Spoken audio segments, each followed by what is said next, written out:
All right.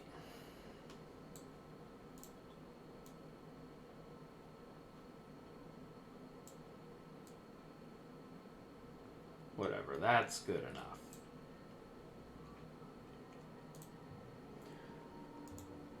So here we are again.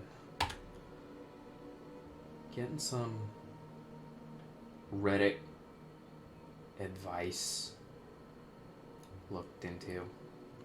The reason I do this is because I've been on the r/advice for over a year now, and holy crap, do people not know how to give good advice. It's very childish what a lot of the people who think they're trying to do good, um, it's insane. So why do I do this? I actually believe my advice is a lot better than at least 99% of what's actually being dished out here. But let's get right into it. So, let's see. We got one here. Is it okay to spend most of my weekends alone? Just going off of the title, there's nothing necessarily wrong with spending your weekends alone. Sometimes you just need to relax, sometimes you need to reset your brain. But let's get into it. 21 male in college. I stay really busy with work and school.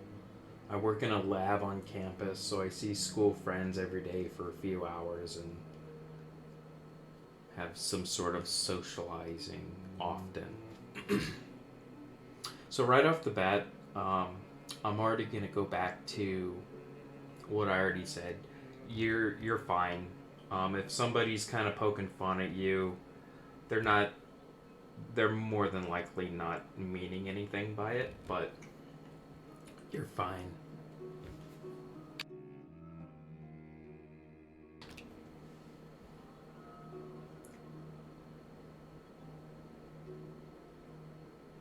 Okay. This poster says, "My mom just left us and I don't know what to do." We got some pretty big paragraphs here, so buckle up. So the last 24 hours has been rough. My mom just packed up her things and left. The only reason I was aware is because during my lunch break, I work from home at the moment, I caught her packing.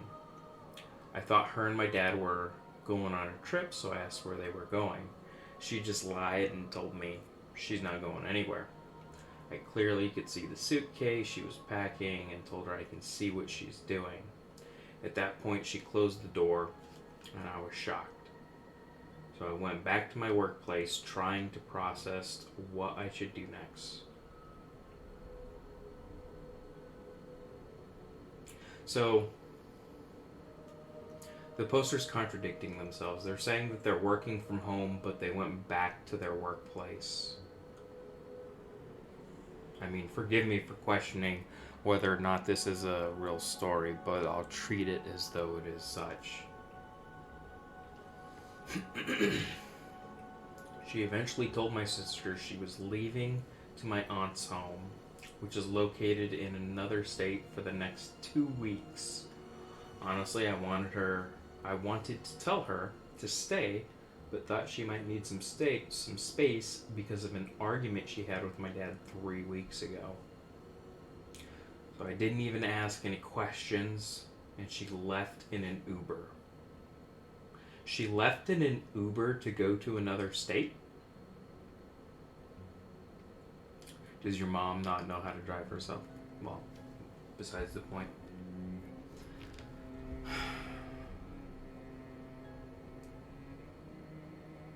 So let's see. Come Saturday morning, we find out she did not go with my aunt. We were frantic. We reached out to all of her friends. and her side of the family, only to find out no one knew where she went. Eventually, a friend came in contact. She was at a hotel, safe, blah, blah, blah, blah, blah. The poster is 25 with 4 siblings, 21, 19, 12, and 10.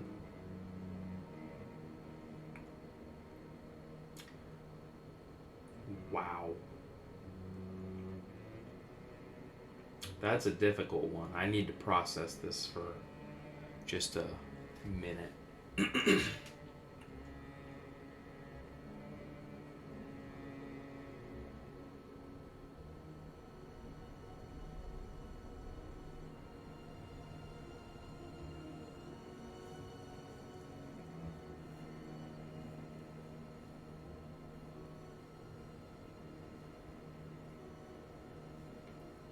Wow.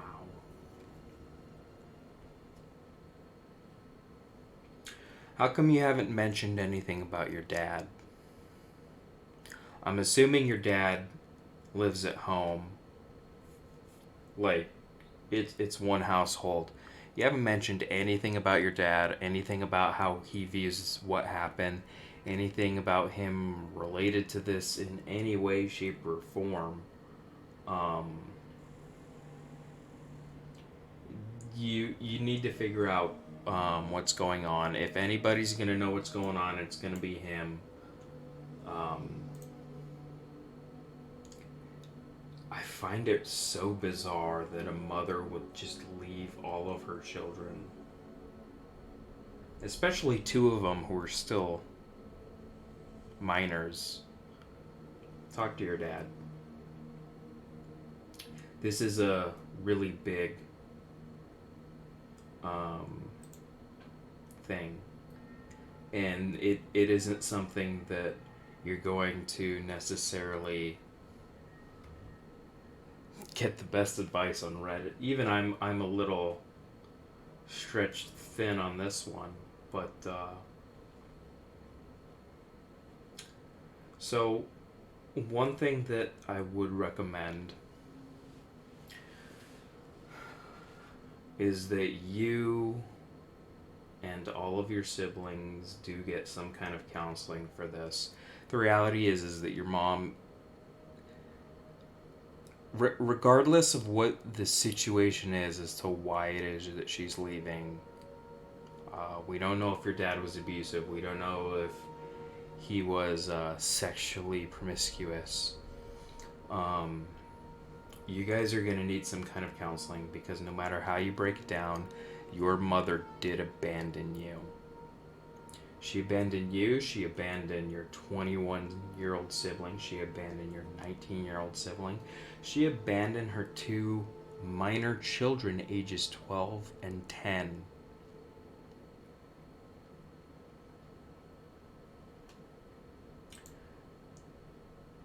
That's... You're gonna need some counseling for that.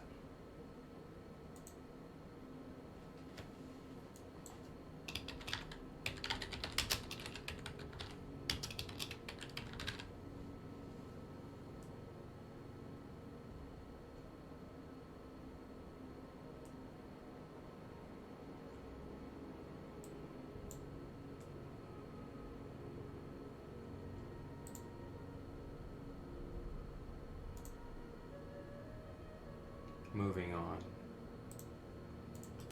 That was a big one. That's probably the biggest thing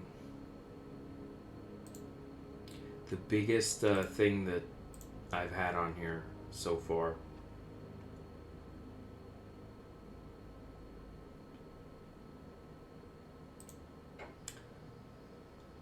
Topic: how can I protect myself from sexual assault?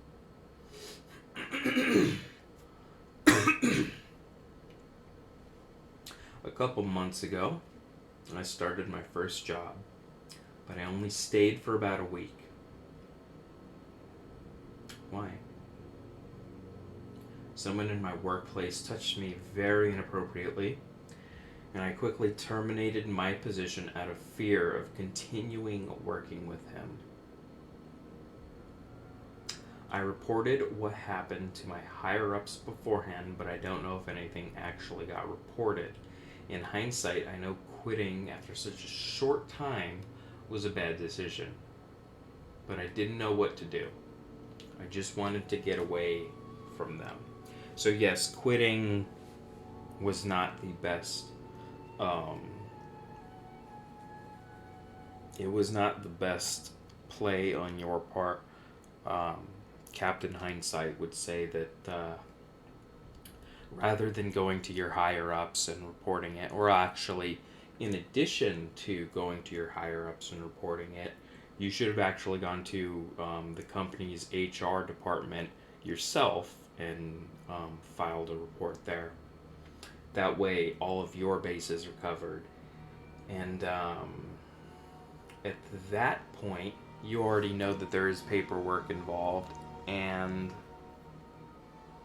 going forward, the company is going to be a lot more walking on eggshells with the person who did this to you, assuming he doesn't get fired outright. So ever since then, I've been super scared to go anywhere by myself. Okay, we got some red flags here. Definitely got some red flags here.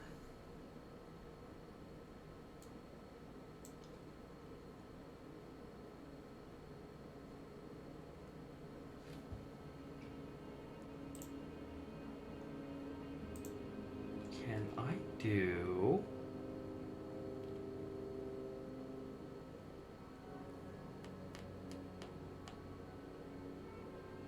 Can I do that? That's not what I want. Cancel that.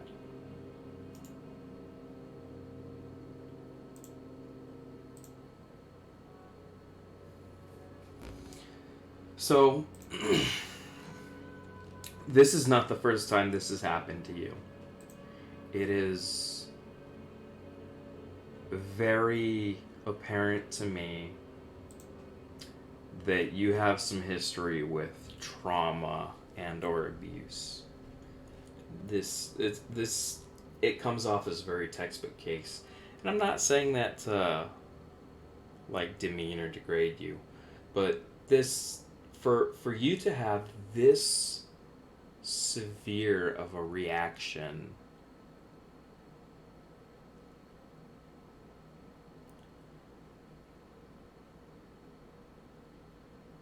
it's not the first time. I don't even like going to the store anymore because I always feel like older men are looking at me. I always feel sick to my stomach, and I'm so scared that people are following me. So where does this paranoia really come from? What happened in your past? Are your parents together? Let me explain. It's not uncommon for either divorced couples or couples who weren't even married to begin with. The mother begins dating somebody else, or, whatever. And they're not exactly the best judge of character. And the people that they choose to bring into the home are ones that ultimately end up abusing those within the household. It's also possible that this could be a sibling who started this cycle. It could be an uncle who started the cycle. But this is not the first time in your life that this has ever happened.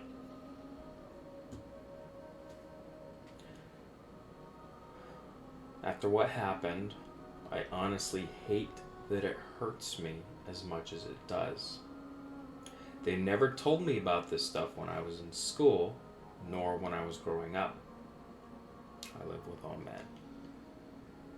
I hate the idea of asking the internet for help on something like this, but I don't know where to go for advice. So, like I said, somebody within the household, you mentioned that you live with all men. Um, so yeah, the bottom line is that you do need to get into some real good therapy. Understand, going into therapy does not mean that you're going to be cured, if you will, tomorrow. It takes time. It takes effort. Unfortunately, it does take money. But find a good therapist who specializes in post-traumatic stress disorder, sexual assault, things like that. It's really easy to find a therapist. I believe you can go to like psychology.com, Psychology Today, and they have search functions for that. You can look for therapists with specific specialties within your zip code and whatnot.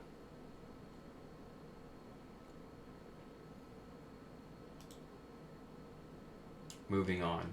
There was another paragraph there, but I felt like it really wasn't going to go anywhere that was necessarily going to add anything more constructive.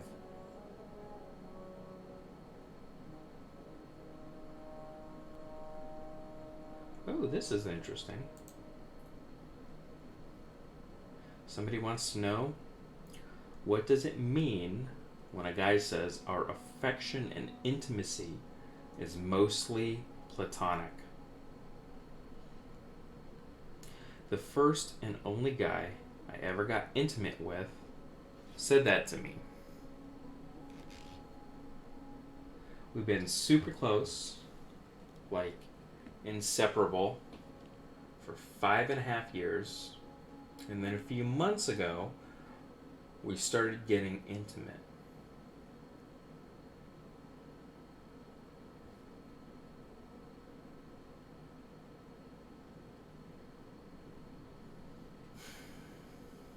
At first he said it was all platonic, and then a couple months later he said it's mostly platonic.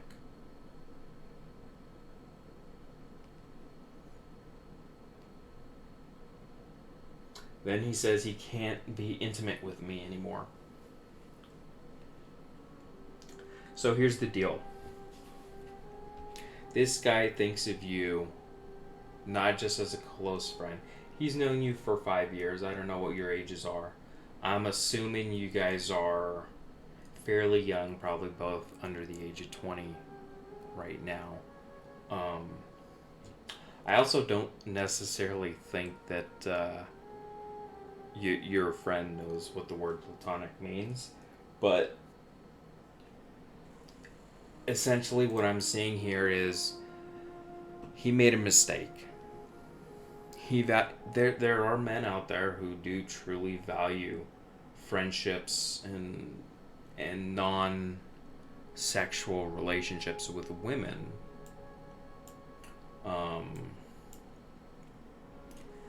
And he thought maybe he wanted more, and after it happened, he realized he was wrong. That's really the number one way to do it, is he made a mistake. Don't blame him, don't beat him up, but if that was truly the direction that you wanted the relationship with him to go, it's not going to work. He's not in it the way that you would be in it. I would suggest you move on.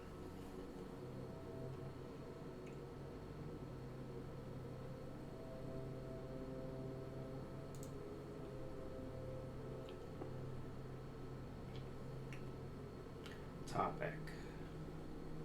What's a nice way to anonymously ask the neighbors to stop smoking weed on their porch? So I'm not actually going to read this one, but I will give you my advice just based on the title. I'm not going to read 3 paragraphs. Um, Stop being so. Stop looking for a passive aggressive way to fight your battles. Go at them head on. Tell them you don't like it. Stop being a pansy. That person's never heard of the enter key, so we will be skipping that. Okay. This person's also never heard of the enter key, but it's only 1 paragraph, and the title is oh so good. They post, I am only sexually attracted to women over the age of 40. Okay. I know this is unusual, but trust me, I have done a lot of reflection on this, and I am 100% certain this is what I'm attracted to. Okay. The trouble is, I'm a 21-year-old who is interested in having a relationship, but I don't know how to go about it. The women I know / interact with who fall in the age range are my friends' moms, my mom's friends, and teachers / professors, none of which I would consider pursuing anything romantic with.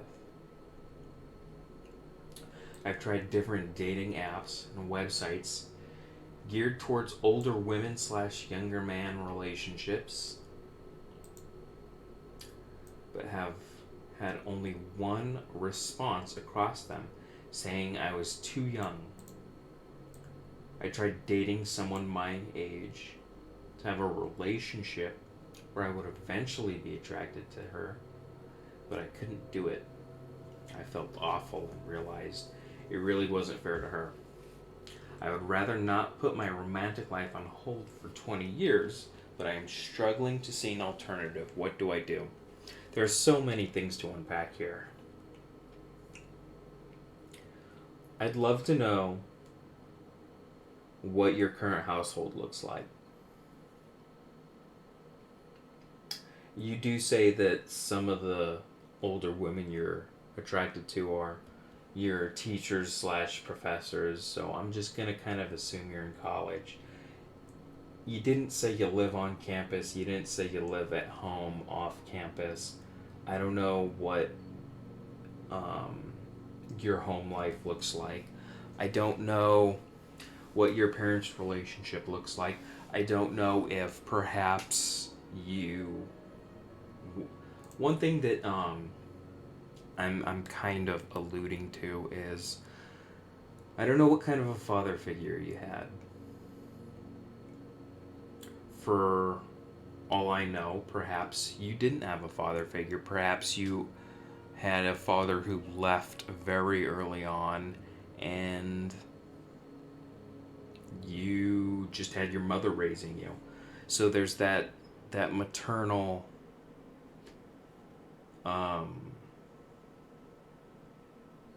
image that you have, and it's very desirable.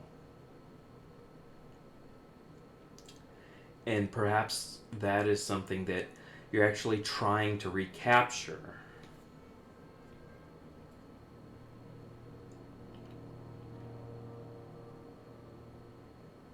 There are other things, but I don't want to go too far into those because then it's just like I'm looking specific for specific problems.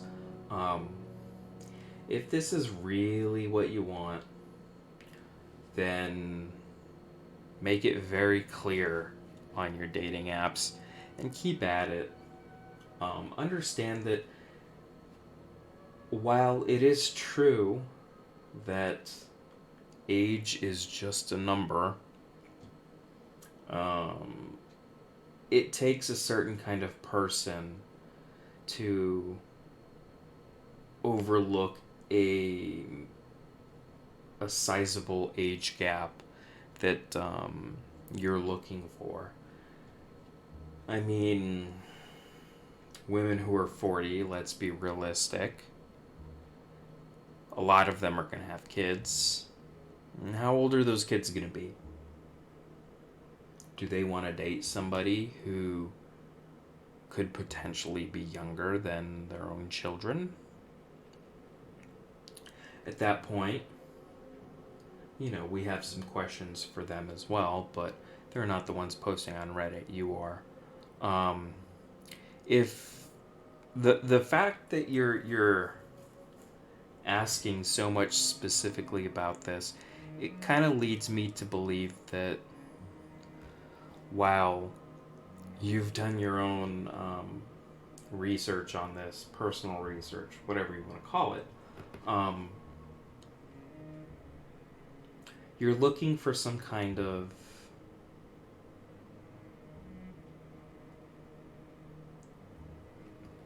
I don't necessarily want to say you're looking for some kind of way to change yourself, but I'd suggest getting to some therapy. Figure out why it is specifically you have this fetish and go from there.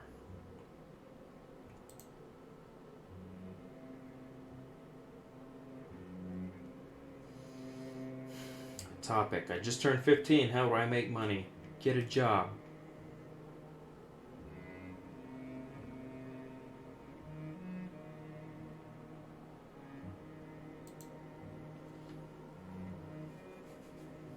Topic: I made 1.3k dollars purchase. Received the item over 2 weeks ago, but haven't been charged. Any chance this oversight will go unnoticed?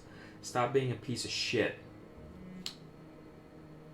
Sometimes, like, seriously, you're hoping that you get out of having to pay this. Like, don't be a dick.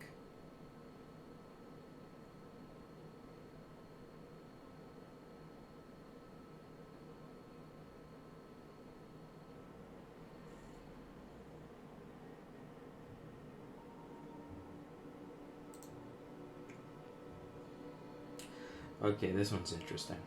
Maybe. Maybe not. They put everything in the title. There's no body to this. I'm moving to Toronto, which is a very expensive city.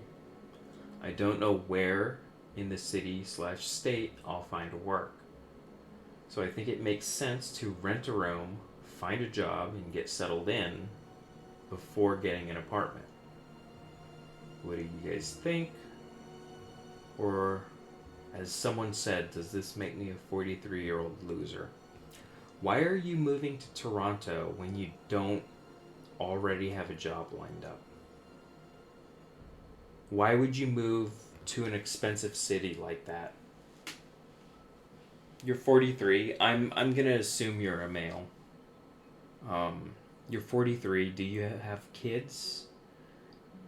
I'm assuming you're not married because there's no way a wife would allow that. Other than that, there's not really substance in this post. Quite frankly, I feel like I got a little bit dumber.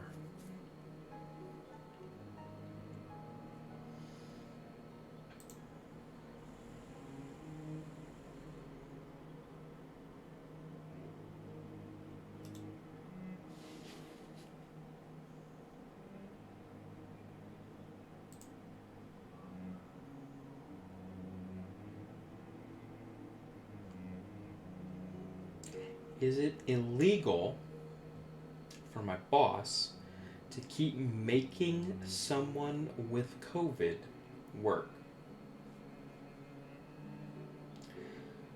Poster says they came down with it last week.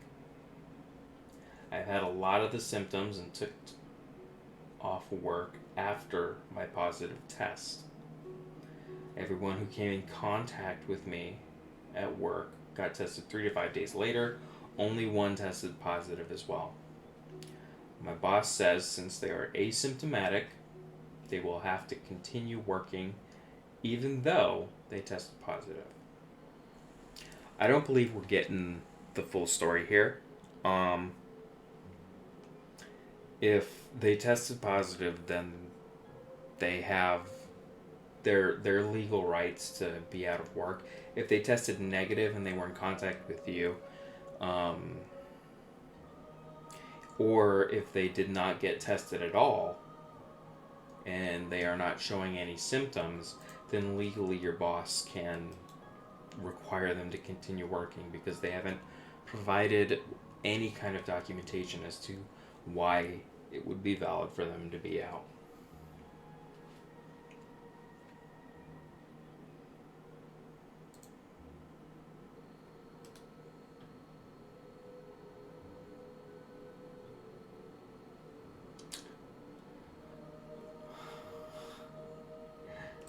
How can I topic? How can I make a comfortable living without working a regular job?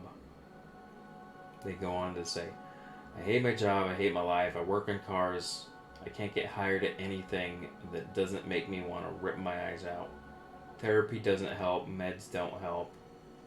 I don't know what to do, please help.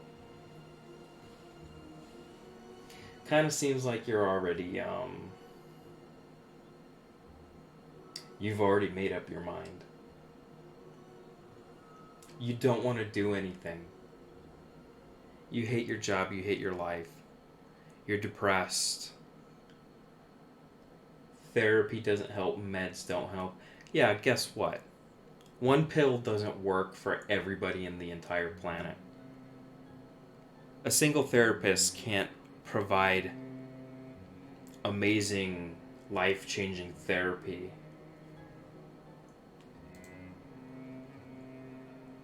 to everybody who comes to their door.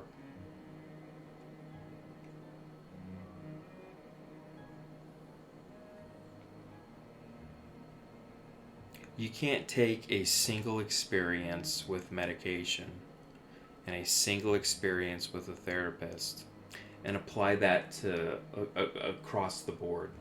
It just doesn't work that way.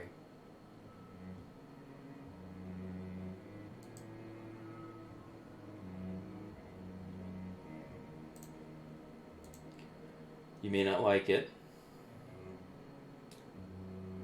but you do have to go back to therapy. You gotta find a different therapist, one that actually works for you. Figure out why it is that you are this depressed. And then later on in a comment, they posted that they're also anorexic, so they have body image issues. Again, one therapist isn't gonna necessarily fix all your problems. You have to really get into it. And that's another thing, as I've said many times before, you can't expect a massive problem to fix itself overnight. Sometimes it takes months, sometimes it takes years. You have to keep at it.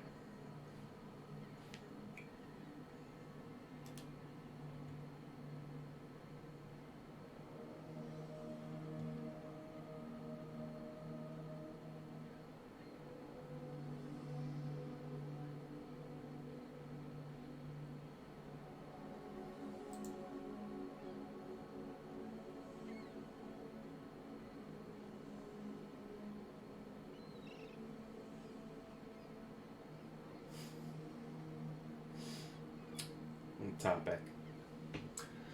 This person says they recently got scammed out of $15,000 to $20,000.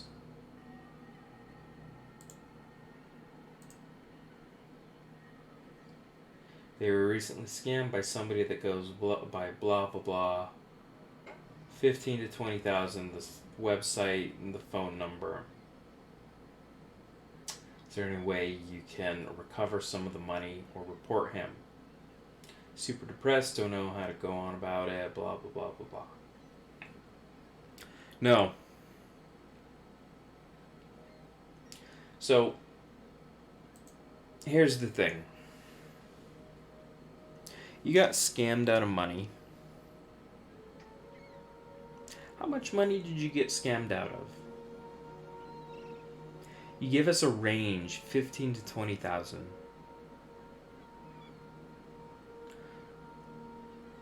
If I got caught up in a scam and I invested $17,000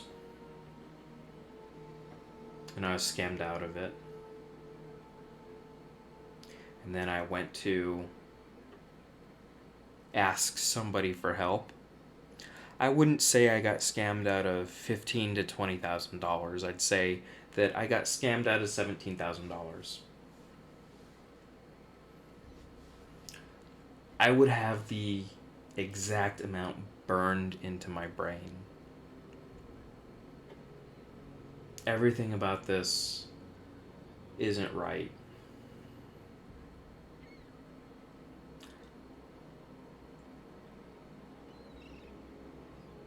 You give a very specific name.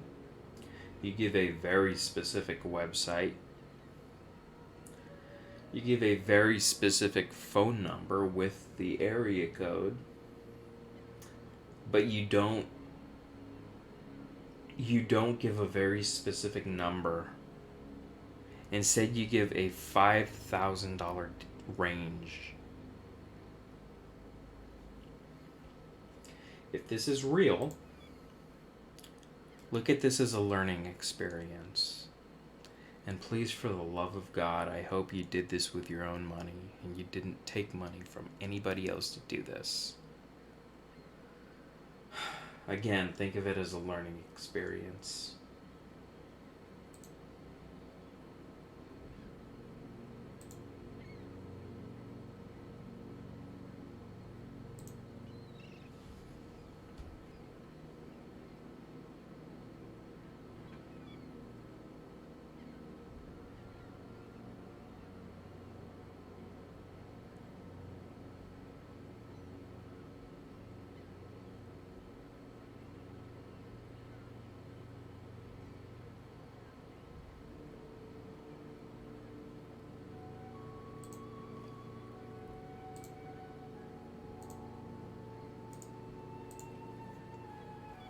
Topic.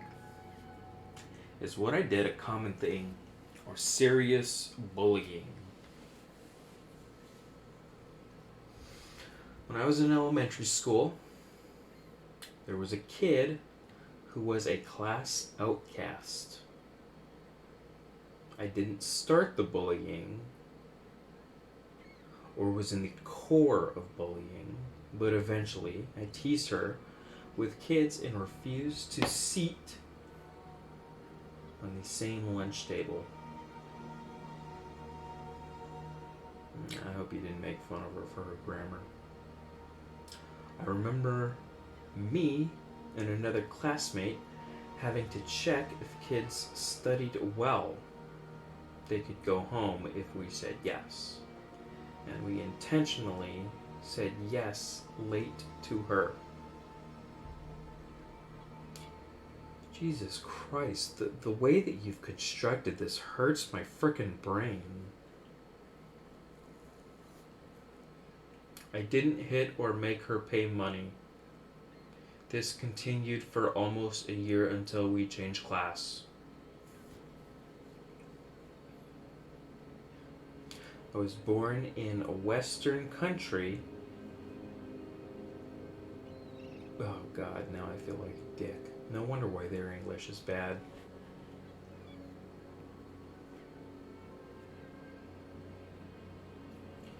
I apologized to her recently, and she accepted my apology, and I never bullied anyone again.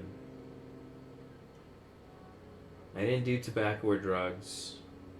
Why does that matter?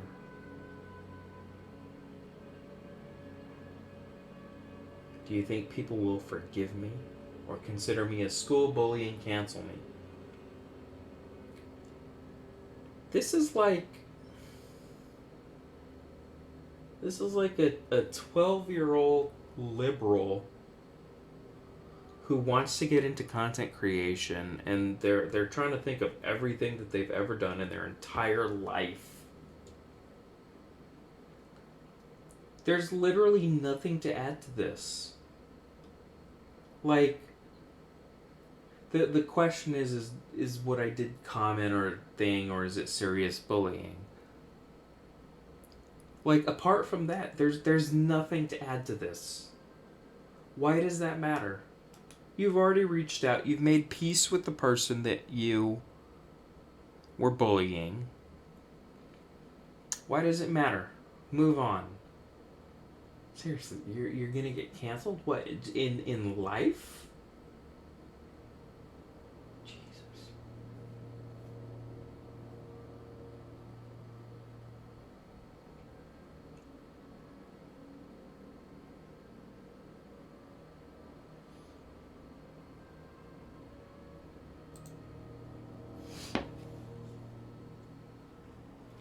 Here's a good topic.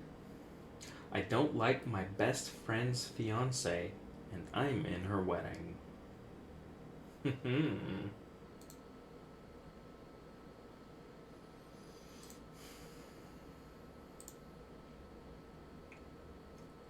So my friend has been engaged for a year now to a guy I don't know very well that she met in college. She is my childhood best friend, and I have lived away from her for the past few years after we moved to different cities. Yeah, life happens. She invited me last year to be in her wedding as her bridesmaid. To be her bridesmaid or to be one of her bridesmaids. I'm very honored, as I've known her since I was young, and it means the world to me that she asked. However, I literally can't stand the guy. Okay, so here's the thing.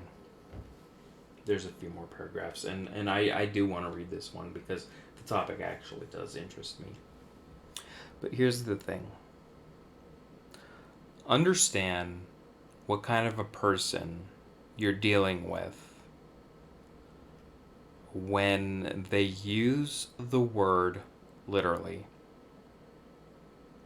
It's never... It's always somebody who's a complete pain in the ass. Do I use the word literally? Sometimes, when I'm joking about it, and I send the word literally to my brother, who knows the way I feel about the word, and he replies with laughing. Because he understands how ridiculous the word is. If you are a grown adult, and you describe something as literally this, or literally that, understand you are a pain in the ass. But I digress.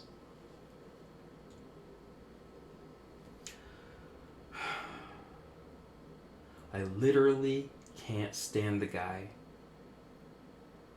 He is racist, sexist, arrogant.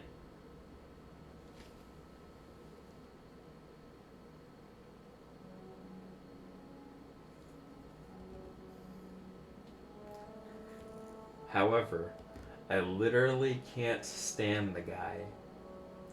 He is racist, sexist, arrogant, literally the complete opposite of everything my best friend is.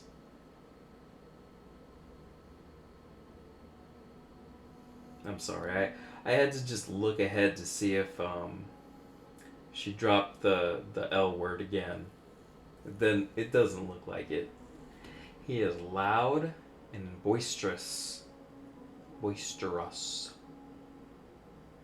And he has a horrid temper at the slightest of things. Not to mention, he's a terrifying drunk. Like the kind that gets kicked out of a bar. And it's barely 10 p.m. kind. I hadn't met him until a few months ago. So the descriptors that you use are amazing. You're still a pain in the ass, but I give you points for being descriptive. Not being descriptive, but specifically the way that you are descriptive. They haven't dated very long, just 6 months prior to the engagement, and the wedding has been very rushed.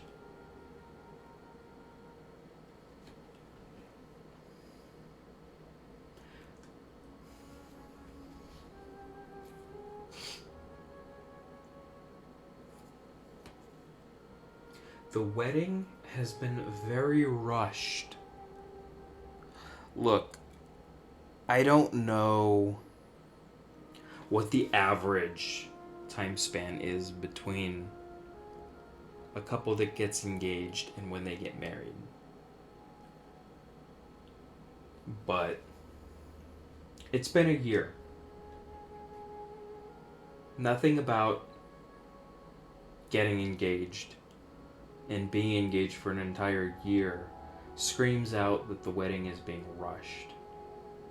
And you said that they've been engaged for a year and the wedding is still to come. So we're talking about over a year.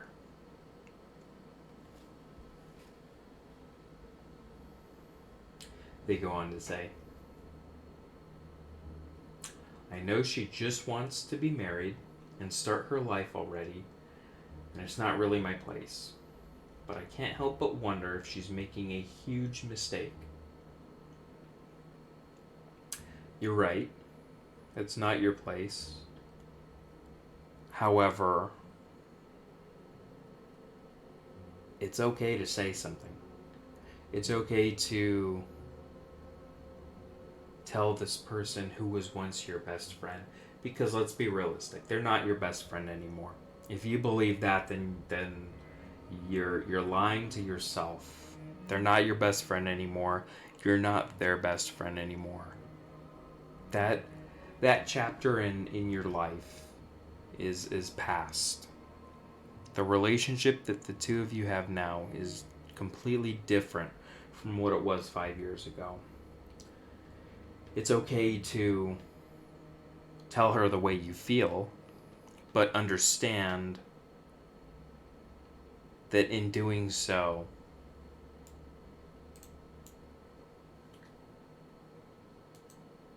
you're not likely to change the situation. Now, I do believe that you already know and understand that it's not gonna change what you want. But I do question as to whether or not all of the grievances that you listed off in the previous paragraph, if those are all actual valid things. Or if perhaps you're trying to reclaim something that was lost. If perhaps not much has changed in your life, but you're seeing this person who was once in your life, who was once your best friend, who was somebody that you'd share anything and everything with, and you're seeing them move on, and they're moving on without you. Yes, I understand why you're so opposed to what's happening with your ex best friend.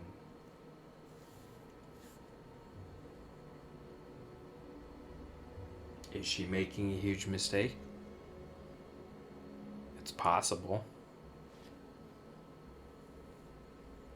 If you're going out of your way to say things about this guy that isn't true, then maybe it's possible she's not making a big mistake. I know I can't be the only one in her life that thinks this. Makes me very sad. So, I find it a little telling that you don't feel as though there's anybody else you can reach out to. And this goes back to where I was really hammering down on the point that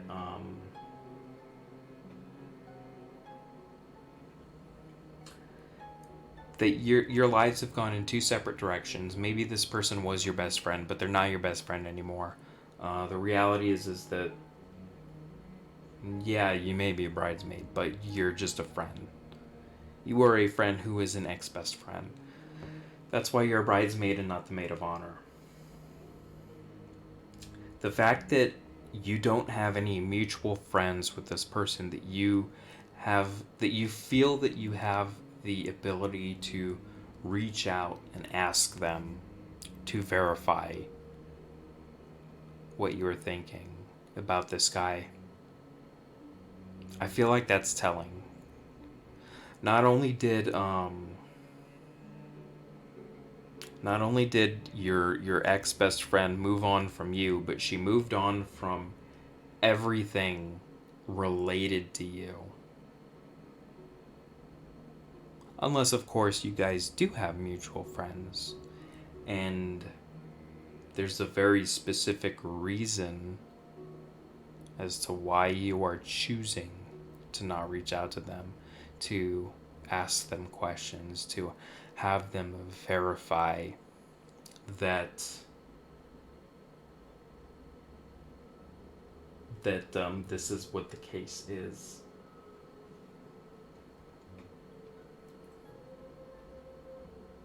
They go on to say, "It makes me very sad. I don't want to confront her because it will break her heart and she will hate me forever." Why will it break her heart? Will she hate you forever? Maybe. But why are you placing yourself on such a high pedestal that you have the ability to completely break her heart and you have the ability to make her hate you forever?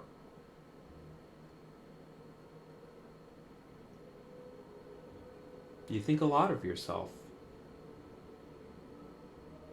You think a lot of yourself.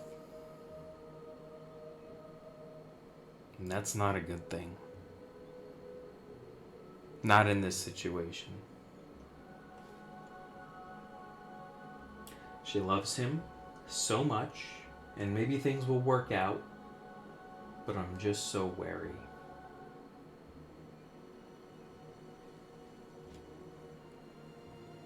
Why do you need to be her protector?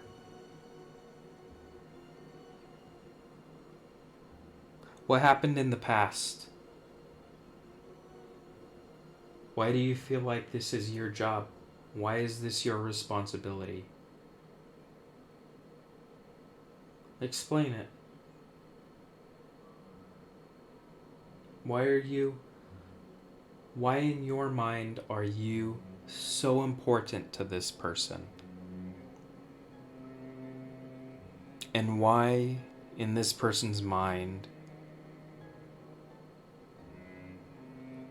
do they believe that you are important enough to be in their wedding? Really think about that.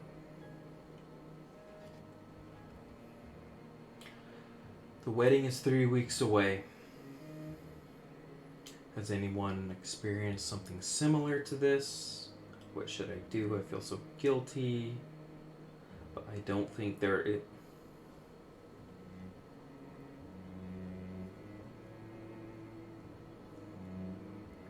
I feel so guilty, but I don't think there is literally anything I could say. Especially when I haven't talked to her much the past few years due to our distance. Okay.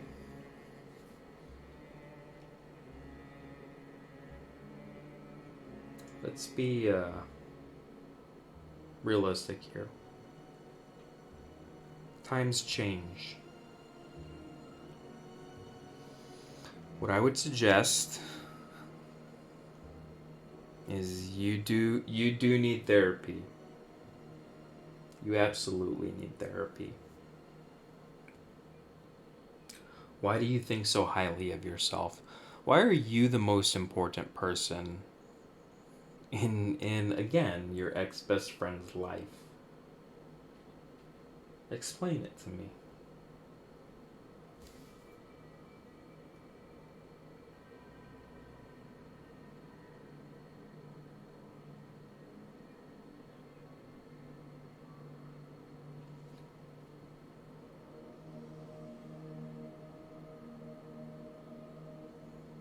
I don't think there's anything else I can add to that one.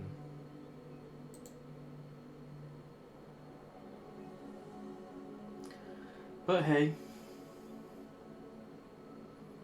we're running close to our 1 hour mark. I think I'm going to turn the microphone off, let the music kind of play out. Ooh. And, yeah.